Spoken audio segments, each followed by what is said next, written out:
Hola, bienvenidos a este espacio de estudio de la palabra del Señor. Hoy vamos a continuar con nuestro estudio del capítulo 9 del libro de Daniel. Recordemos que en un inicio, en la clase inmediatamente anterior, podemos ver cómo Daniel levanta una oración con una expectativa grande acerca del tiempo que había prometido Dios por medio del profeta Jeremías de que el pueblo estaría cautivo en Babilonia. Ya estaba a punto de terminar el tiempo establecido por el profeta y Daniel ora a Dios.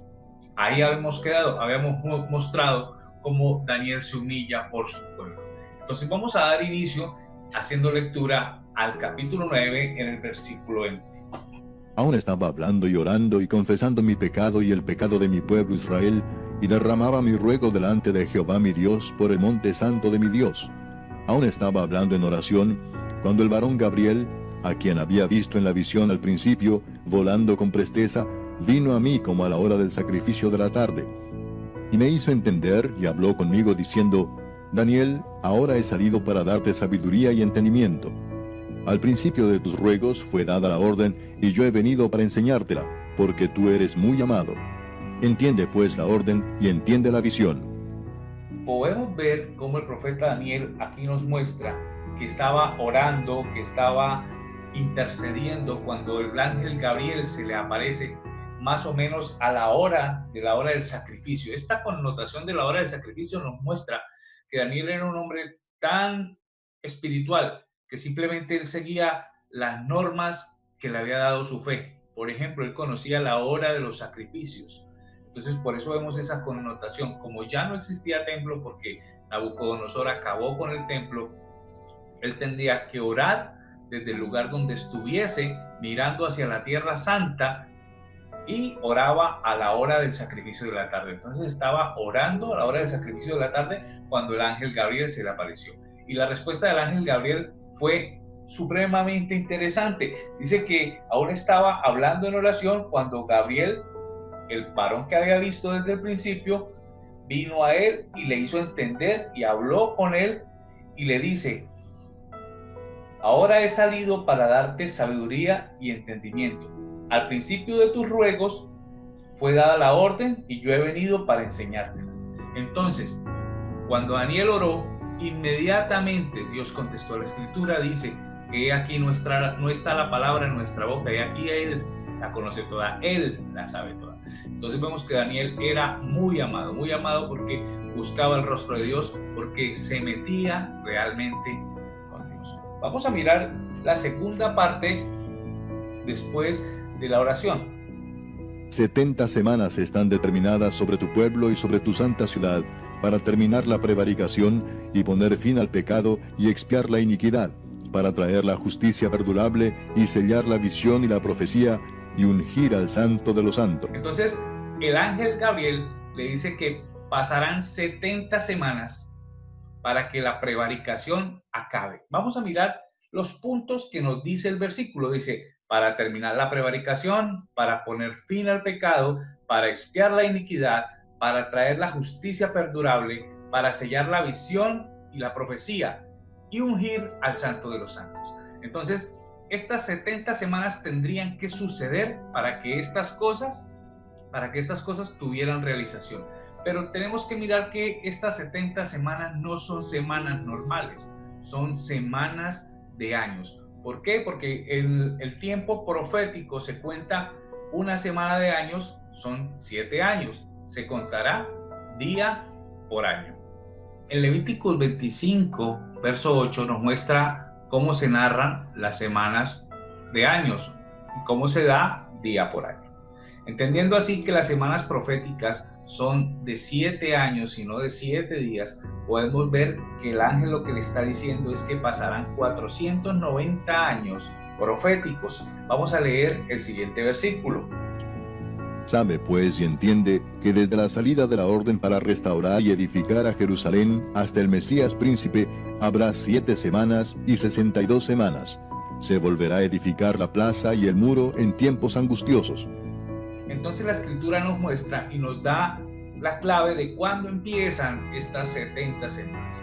Entonces se iban a acabar los 70 años de cautiverio, pero Dios le dice, para que todas las cosas vuelvan a la restauración, a lo que Dios quiere para el pueblo de Israel, pasarán 70 semanas más.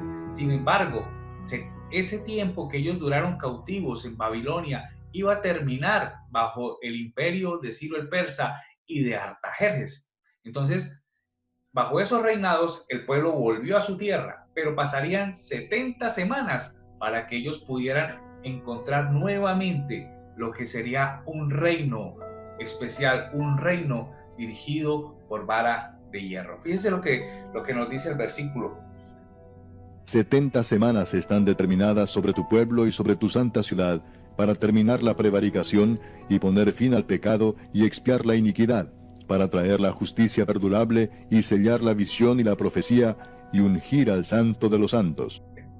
Entonces miremos el primer periodo, 7 semanas más 62 semanas. Las primeras 7 semanas se cumplen desde la orden del rey Artajerjes de la reconstrucción de los muros de Jerusalén. Eso se dio en el 444 a.C. y duró 49 años la reconstrucción de las murallas de Jerusalén. Dice que se hará en tiempos angustiosos, y nosotros nos podemos mirar el libro del profeta Nehemías en el capítulo 2, en el versículo 1, vemos la orden de la salida para la reconstrucción de la muralla de Jerusalén. Pero también vemos en toda la historia de Nehemías cómo se ponen personajes como Yeser el árabe, como Tobías, que se ponen en contra de la reconstrucción de los muros de Jerusalén. Entonces ahí podemos ver los tiempos angustiosos. Dice que Nehemías con una mano tomaba la espada y con otra mano trabajaba a causa de la persecución y a causa de los tiempos angustiosos que estaba pasando por gente que no quería que los muros fueran reconstruidos. Entonces, esas primeras 7 semanas, esos 49 años, sucedieron desde que Artajerjes dio la orden en Nehemías capítulo 2 hasta 49 años después. Vamos a mirar la segunda parte, las 62 semanas. Y después de las 62 semanas se quitará la vida al Mesías, mas no por sí. Bueno, observamos que en el versículo 26 nos dice que después de las 62 semanas se le quitará la vida al Mesías, mas no por sí. Entonces nos muestra el tiempo, desde la reconstrucción, hasta que se terminó la reconstrucción, fueron 7 semanas. Y después de esas 62 semanas, que es donde pasan los imperios Medo, el imperio griego y el imperio romano, se le quitará la vida al Mesías. Recordemos que el Mesías murió bajo el gobierno del imperio romano, nuestro Señor Jesucristo. Entonces vemos que el Señor Jesucristo murió en la semana 69. Vamos a ver entonces cómo nos cuadran las cuentas proféticas en el reloj profético de Dios desde la salida o desde la orden de la reconstrucción hasta la muerte del Mesías Cristo. Las primeras 7 semanas son 49 años, que fue lo que duró la restauración de las murallas de Jerusalén. Y la segunda parte dice que 62 semanas, entonces iniciamos desde el que terminó la reconstrucción de las murallas hasta la muerte del Mesías Príncipe, serían 62 semanas. En total armamos un bloque de 69 semanas, haciéndonos falta una semana profética de años para el final de todas estas cosas. Sabemos que nuestro calendario gregoriano tiene 365 días por año. No así el calendario judío, que consta de 360 días por año y tiene meses de 30 días. Entonces, las 69 semanas que profetizó Daniel son equivalentes a 483 años gregorianos. Para convertirlos en años judíos, esto lo multiplicamos por 360 y nos da un resultado de 173.880 días, los cuales, si los dividimos entre 365 días de nuestro calendario, nos darían 476 años. Si la orden de salida por medio del rey Artajerjes para ir a reconstruir las murallas de Jerusalén se hizo en el año 444, vemos también que la aparición de nuestro Mesías en su ministerio estuvo aproximadamente en el año 32. Podemos contar 476 años, dando así cumplimiento a la profecía del profeta Daniel.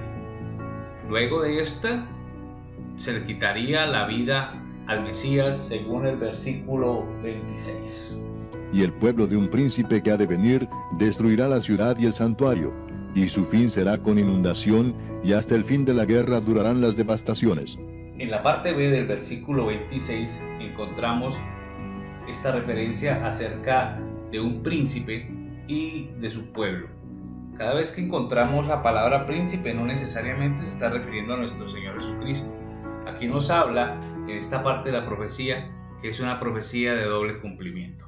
Las características que vemos aquí en el versículo 26 en la parte B, mostrando de que vendría a destruir la ciudad y el santuario y su fin será con inundación, hasta el fin de la guerra durarán las devastaciones. Esta profecía se pudo haber cumplido perfectamente con el general Tito Vespasiano en el año 70 después de Cristo, o el año 70 de nuestra era común. Allí el templo de Jerusalén fue totalmente devastado y destruido. Démonos cuenta que esta profecía se puede cumplir a causa de lo que el Señor Jesucristo mismo dijo en el Evangelio de Mateo, en el capítulo 24, en el versículo 2. Respondiendo, él les dijo: ¿veis todo esto? De cierto os digo que no quedará aquí piedra sobre piedra que no sea derribada. Esto se cumplió, como dije anteriormente, bajo las órdenes del general Tito Vespasiano, el cual acabó el templo en Jerusalén. Por lo tanto, acabó con el continuo sacrificio. Y cuando nos habla de la inundación, nos habla de la multitud de personas del pueblo que hicieron parte de esta revuelta, destruyendo todas las obras o todos los edificios que conmemoraban la religión de los judíos. Y dice que hasta el fin de la guerra durarán las devastaciones. ¿Por qué decimos que esta profecía tiene doble cumplimiento? Porque nosotros nos damos cuenta que en el versículo 27 aparece la última semana profética de las 70 semanas de Daniel. Entonces en esa semana nos da el testimonio de que ese rey, o que ese príncipe más bien, que nosotros quizás podemos mostrar como el anticristo, dividirá su gobierno en la última semana en dos periodos. Si recordamos la estatua de Nabucodonosor y la bestia que devoraba muchísima carne y trillaba con sus pies, nos damos cuenta que los 10 cuernos de la bestia y los 10 dedos hacían parte del Imperio Romano. Posiblemente en la última generación que vea estas cosas nos daremos cuenta que ese príncipe, que es el anticristo, saldrá de una de las naciones que hizo parte del Imperio Romano. Y por otra semana confirmará el pacto con muchos. A la mitad de la semana hará cesar el sacrificio y la ofrenda. Después, con la muchedumbre de las abominaciones, vendrá el desolador hasta que venga la consumación y lo que está determinado se derrame sobre el desolador. El versículo 27 me habla acerca de la última semana de la profecía de Daniel, de las 70 semanas. Dice la escritura que por otra semana se confirmará el pacto con muchos y a la mitad de la semana se hará cesar el sacrificio. Esta semana, que se divide en dos partes, en dos secciones, nos muestra que habrá un pacto, que el príncipe hará un pacto con aquellos que está gobernando en ese momento. Entonces miremos que se especula o se piensa que el anticristo hará un pacto con la nación de Israel, y vemos que hoy día, donde se había construido el templo de Salomón, está construida la mezquita de Omán o la cúpula de la roca por el pueblo musulmán. Entonces, decir que el día de hoy se quitara esa cúpula o se quitara esa mezquita para construir el templo de Jerusalén sería imposible. Habría una guerra mundial a causa de eso. Entonces, como les decía anteriormente, se habla de que el anticristo hará un pacto de paz para que el nuevo templo sea reconstruido. Démonos cuenta que hasta este momento, cuando Daniel recibe la visión, el templo había sido destruido por Nabucodonosor. Luego él recibe la visión y se da cuenta que más adelante el templo va a ser derribado. Para el tiempo del anticristo, el templo será reconstruido una vez más. Recordemos que hoy la nación de Israel gasta dinero por montones para poder comprar el mobiliario del templo, para poder una vez más iniciar con los sacrificios como lo hacían en el tiempo antiguo, en el tiempo del Antiguo Testamento. El pacto que firmará el anticristo con las naciones árabes y con la nación judía, pacto de paz, durará 3 años y medio, que es la mitad de la semana septuagésima, y después de esa semana, aquí dice que hará cesar el sacrificio, y después con la muchedumbre de las abominaciones, el desolador vendrá, se presentará como lo que realmente es el anticristo. Ya no serán 3 años y medio de paz, sino que vendrán 3 años y medio donde se mostrará tal cual es, como el hijo de perdición. En otros textos dice que se sentará en el lugar que le corresponde a Dios. Pero el fin de este versículo me muestra que habrá algo que está determinado para el desolador, para que se derrame sobre el desolador. Entonces el tiempo del reinado del anticristo tiene un límite, tiene un fin. No es un periodo eterno, ni es un periodo grandísimo, como nos muestra la Escritura. Está dispuesto a una semana para que él pueda gobernar. Una semana de años son 7 años, 3 años y medio de paz, 3 años y medio donde se mostrará tal como él es. Ahora vamos a mirar los diagramas de 2 posturas que se presentan hasta este momento. El primer diagrama nos muestra la postura histórica. La postura histórica apoya lo que hemos venido hablando hasta este momento, únicamente que da su finalización en el cumplimiento de la profecía por parte del general Tito Vespasiano en el año 70, destruyendo el templo, dando cumplimiento así a toda la profecía. Entonces no hay una visión futurista acerca de un anticristo, sino que la profecía se cierra aquí con el general Tito Vespasiano. Más adelante veremos la postura histórica con respecto al libro de Apocalipsis. Nuestro segundo diagrama nos deja ver la posición futurista, que es la que estamos apoyando con todo este mensaje, con toda esta clase. Vemos que a la mitad de las 69 semanas y entre la semana 70 existe un espacio. Ese espacio es un paréntesis que se ha denominado la plenitud de los gentiles, el tiempo de la iglesia, o es el periodo de tiempo en donde la profecía se parte esperando cumplimiento en el tiempo en el que Israel regrese a su tierra. Entonces ese espacio que nosotros vemos en la mitad es un espacio que se le ha dado a los gentiles, el espacio donde se predicó el evangelio, como lo dice el apóstol Pablo, al pueblo gentil, dándole la oportunidad de la salvación y de la vida eterna. Ese intervalo va desde la muerte del Mesías hasta el inicio de la semana septuagésima o de la semana denominada tribulación y gran tribulación. Y así damos por terminado el estudio de este capítulo 9. Esperamos que nos acompañen para una nueva lección más adelante.